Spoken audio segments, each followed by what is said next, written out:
बिना बाँच्न टुटु किरन्छ सास फेर्न साह्रो हो।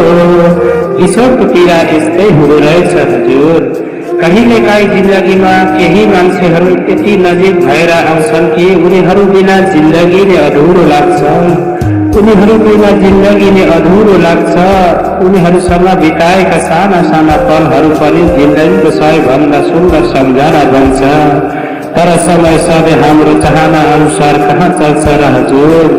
समय सधैँ हाम्रो चाहना अनुसार कहाँ चल्छ र हजुर। कुनै दिन केही मान्छे आँखा अगाडि हुँदैनन्, आवाज सुन्न पाइँदैन, कुरा गर्न पाइँदैन अनि बाँकी रहन्छ त केवल उनीको याद अनि सम्झना मात्र।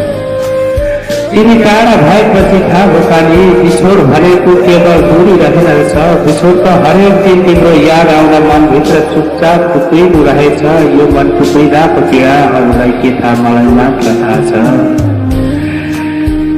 यो पीडाहरू कहिले सुध्रिने हो, यो पीडाहरू कहिले सुध्रिने हो। तिमी कहिले मेरो नजिक आउने हो त्यो त मलाई पनि थाहा भएन। यो त मलाई पनि थाहा भएन। भिडमा हुँदा पनि एक्लोपन महसुस हुनु, हाँस्न खोज्दा पनि आँखाले आँसु खोज्नु अनि रातको सुनसानमा तिमीसँग बिताएका पलहरू सम्झेर मिलाउन नसक्नु। यही त रहेछ बिछोडको वास्तविक पीडा। यही त रहेछ हजुर बिछोडको वास्तविक पीडा। तिमीलाई सम्झेर रात बित्छ निन्द्रा आउँदैन भन्ने गीत सुन्छु। यी गीतका शब्दहरू सुन्दा लाग्छ कसैले मेरो मन पढेर नै गीत लेखिदिएको रहेछ। कहिलेकाहीँ त यो मनले अझै पनि सोध्छ हजुर, के तिमीलाई पनि मेरो याद आउँछ? के तिमी पनि कुनै रात एक्लै हुँदा हाम्रो पुरानो कुराकानी सम्झिन्छौ? के तिमीलाई पनि हामीले सँगै देखेका सपनाहरू याद आउँछन्?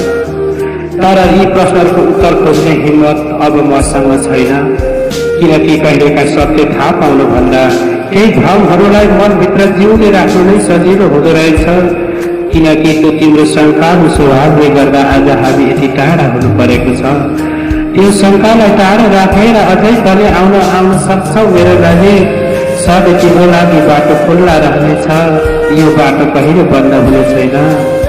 तिमी बिना यो मन कहाँ रमाउँछ र काबी। यो गीत बज्दा तिम्रो सम्झना झन् गहिरो भएर आउँछ।